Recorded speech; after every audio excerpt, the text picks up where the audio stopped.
Johnny Carson was halfway through his opening monologue when a familiar face in the crowd made him stop mid-sentence. Row 7, seat 12. A man wearing oversized clothes, hair messy, skin worn down by years of hardship. But Johnny recognized that face instantly.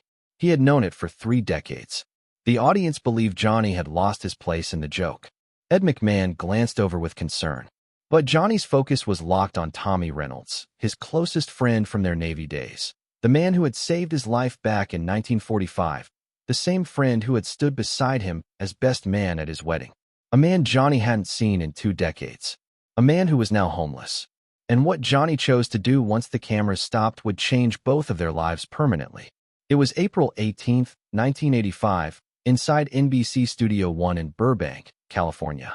The Tonight Show was taping like any other night. The audience was full, and Johnny was delivering his monologue with the smooth timing everyone knew so well. He had just begun a joke about Reagan's latest press conference when his eyes drifted across the room, the way performers do to connect with everyone watching. That's when he spotted Tommy. For a second, Johnny's mind couldn't match what his eyes were telling him. The joke faded in his throat. His smile weakened. He simply stared toward row 7. The audience shifted uneasily. This wasn't typical for Johnny Carson. He never broke rhythm. He never forgot his lines. Ed McMahon leaned forward, prepared to step in if things went off track. "Tommy," Johnny said under his breath, then repeated louder, "Tommy Reynolds." A man in the 7th row slowly sank down in his seat, as if hoping to go unnoticed. But it was already too late. Johnny had begun walking toward him. Microphone still in hand, Johnny stepped away from the monologue entirely. "Tommy, is that you?" he asked. His voice sounded different now, less like the polished television host, and more like someone speaking from genuine emotion. The man rose slowly. He was noticeably thin, at least 60 pounds lighter than he once was. His jacket was worn out, and his shoes were held together with duct tape. His face was darkened from too much sun and marked by years of difficult living. But when he looked at Johnny, his eyes made his identity unmistakable. "Yeah, Johnny," Tommy replied, his voice rough. "It's me." The studio fell completely silent. 300 people sat still, unsure of what they were seeing, but aware that something significant was happening. Johnny reached Tommy's row and paused, taking a moment to look at his old friend. Then he did something he had never done before. He turned to the director and said, "Cut the cameras. Clear the studio. Everyone out." The director hesitated. They were in the middle of filming. There were schedules, union rules, and an entire program still to shoot. But one look at Johnny's expression made the decision clear. Cameras were shut down. The studio was to be cleared. For the first time in Tonight Show history, the audience was asked to leave during a taping. Confused murmurs spread through the room, but the audience coordinator began guiding people toward the exits. The crew started powering down equipment. In less than 10 minutes, the studio was empty, except for Johnny, Tommy, Ed McMahon, and a few key staff members Johnny trusted completely. Johnny sat in an audience seat beside Tommy, not on stage, not hosting, just 2 men sitting together in a studio. "What happened to you?" Johnny asked quietly. Tommy's expression tightened. "Everything, Johnny. Everything happened." His story came out slowly. He explained how, after the war, he struggled with what today would be recognized as PTSD, but back then was labeled as being difficult or unstable. He talked about getting married, having 2 children, and working in construction for 2 decades. But the nightmares never went away. He remembered the USS Pennsylvania, the kamikaze attack, and pulling Johnny's unconscious body from the wreckage as the ship burned. "I still see it," Tommy whispered. "Every night. The fire, the shouting, the smell." Johnny nodded. He understood. He had his own memories from that day. Tommy went on. His marriage ended in 1965. His wife moved to Oregon with their children. He began drinking to quiet the dreams. Then came the job loss, the apartment loss, and eventually losing contact with everyone, including Johnny. He felt too embarrassed to reach out and too proud to say he was struggling. "I've been living on the streets for 3 years, Tommy said, under the 405 freeway. My sister Sarah found me last week. She begged me to come tonight and bought the ticket with money she couldn't afford. I told her it was pointless, that you wouldn't notice me, that you probably didn't even remember me. Forgotten." Johnny's voice trembled slightly. "Tommy, you saved my life. I've thought about you every single year on April 7th. That's the day you pulled me out, Johnny said. I tried to find you in '68. I even hired a private investigator. He told me you had disappeared. I assumed maybe you didn't want to be reached. I didn't, Tommy admitted. I was embarrassed. Look at me, Johnny. You're on television every night. You're successful, well-known, and he motioned to his worn clothing. I'm this. Johnny placed a hand on Tommy's shoulder. You're Tommy Reynolds, the bravest man I've ever known. The man who risked his life to save mine.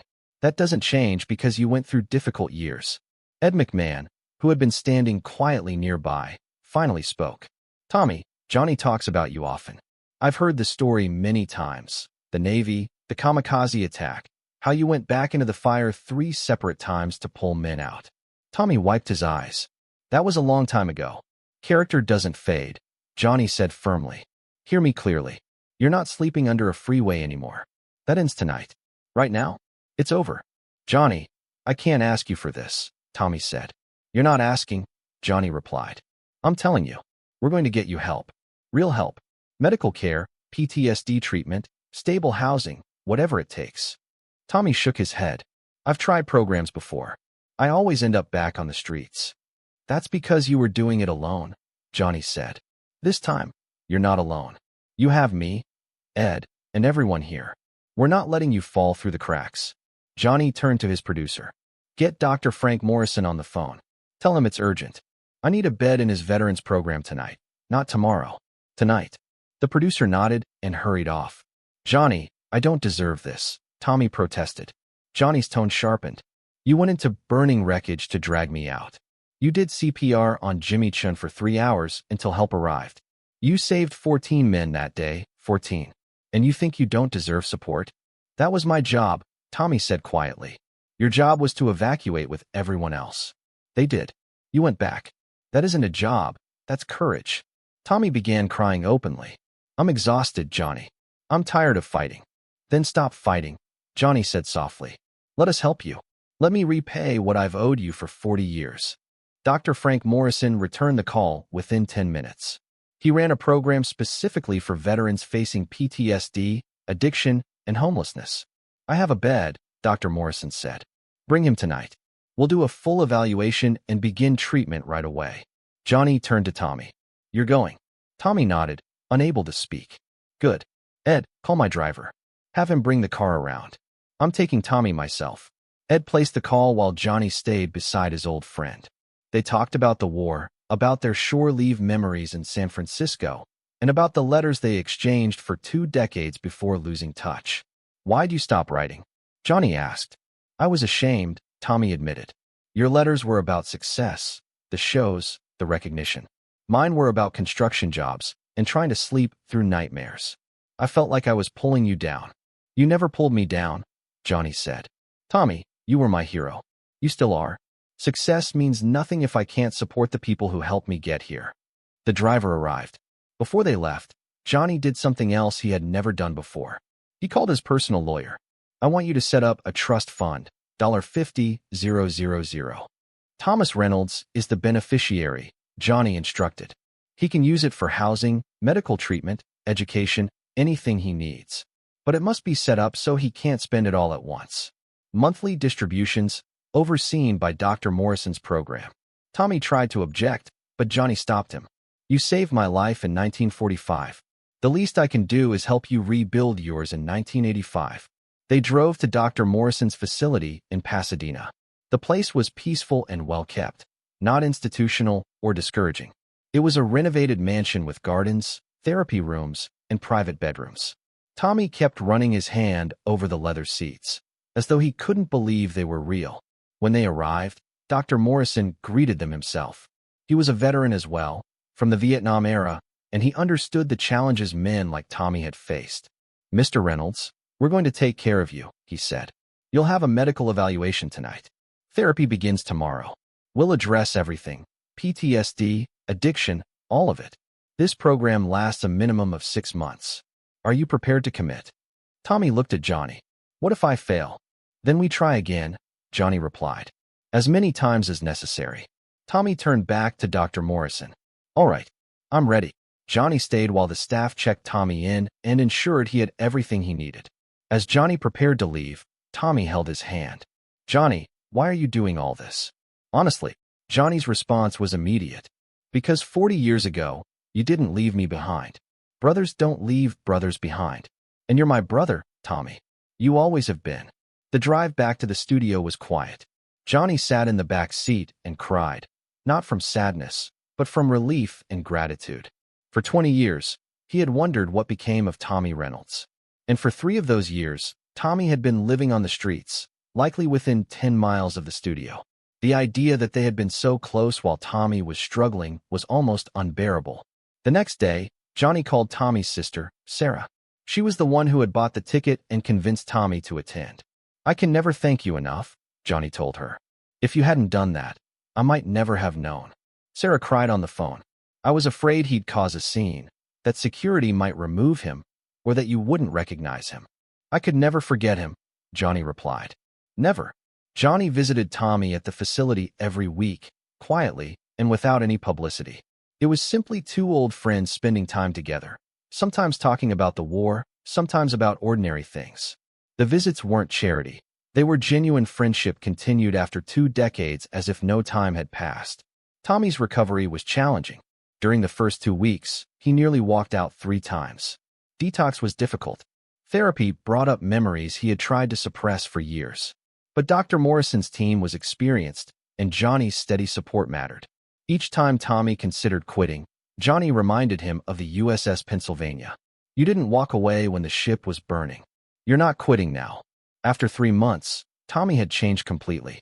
He had regained a healthy weight and clear eyes. The nightmares hadn't disappeared, but he now had tools to manage them: therapy, medication, and support groups with other veterans who understood. After 6 months, Tommy graduated from the program. Dr. Morrison had never witnessed a more remarkable transformation. "He did the work," Dr. Morrison told Johnny. "You gave him the chance, but he put in the effort." Johnny arranged for Tommy to move into a small apartment in Van Nuys. It wasn't luxurious, but it was clean, safe, and stable. He also secured a job for Tommy through a friend who owned a construction company. At 60, Tommy could still work, and having a job gave him dignity and purpose. A year after that night at The Tonight Show, Tommy returned to the studio, this time as Johnny's invited guest. He looked healthy, happy, and full of life. He wore a new suit that Johnny had insisted on buying for him. When Johnny introduced him to the audience, he told the full story: the kamikaze attack, the rescue, 20 years of lost contact, and finding Tommy homeless in the crowd. "This man saved my life," Johnny told the viewers. "And last year, I had the chance to return the favor. Tommy Reynolds is a hero, not just because he pulled me from a burning ship, though he did. He's a hero because he fought his way back from a darkness most of us can't imagine. He's been sober for a year. He's working. He's living. And I'm proud to call him my friend." The audience gave Tommy a standing ovation. Tears streamed down his face as he stood there, overwhelmed by the support of strangers. After the show, Tommy said to Johnny, "You didn't have to do all this. Just tell everyone my story." "Yes, I did," Johnny replied. "Because there are thousands of veterans like you. Men who returned home broken and were forgotten. If sharing your story helps even one of them reach out for help, it's worth it." The response was immediate and overwhelming. Veterans organizations contacted NBC, and the VA received thousands of calls from veterans and their families seeking assistance. Tommy's story became a catalyst for awareness, support, and change. Tommy Reynolds lived another 15 years. He remained sober and reconnected with his children, who had thought he was dead. He volunteered at Dr. Morrison's facility, helping other veterans navigate their own recovery. He and Johnny remained close until Johnny retired in 1992. When Johnny Carson passed away in 2005, Tommy Reynolds was one of the pallbearers. At the funeral, he told a reporter, "Johnny saved my life. Not in 1985, but in 1945. He just didn't know it. After I pulled him out of that fire, I had nightmares for decades. But whenever I felt like giving up, I remembered I had saved Johnny Carson, that my life mattered, that I had done at least one thing that truly counted. Johnny gave my life meaning before he even knew my name. And 40 years later, he gave me my life back." The Tonight Show never aired the footage from April 18, 1985. The episode was rescheduled, and a new monologue was taped the next day. But everyone present that night remembered it. The night Johnny Carson stopped being a TV host and became simply Johnny, a man who recognized a friend, stopped everything, and proved that fame hadn't changed what mattered most. The story became legendary among the Tonight Show crew. New employees would eventually hear about the night Johnny cleared the studio, about Tommy Reynolds, and about the reminder that success isn't measured by ratings or money, but by remembering the people who helped you along the way. Johnny Carson never spoke publicly about what he did for Tommy, except for the one episode where he invited him as a guest. He considered it private and personal.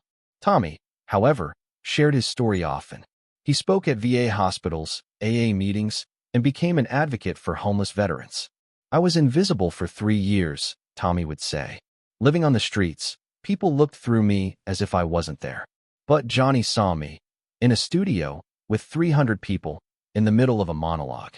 He saw me. That's the moment my life changed.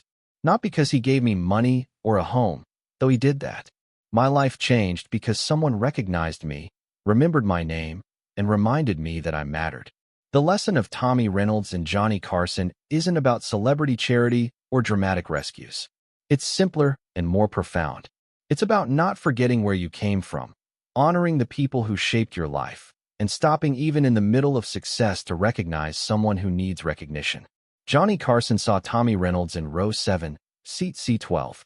More importantly, he recognized what Tommy represented, a debt that could never be fully repaid, a friendship that transcended decades and circumstances.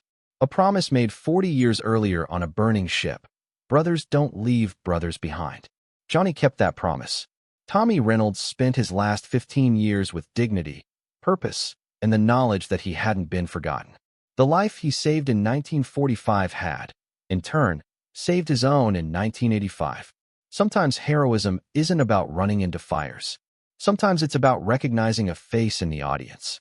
Sometimes it's about stopping everything, clearing the studio, and remembering that friendship matters more than television. Sometimes it's about giving someone a second chance when all chances seem gone. Johnny Carson gave Tommy Reynolds that chance, and Tommy took it. Both men were better for it.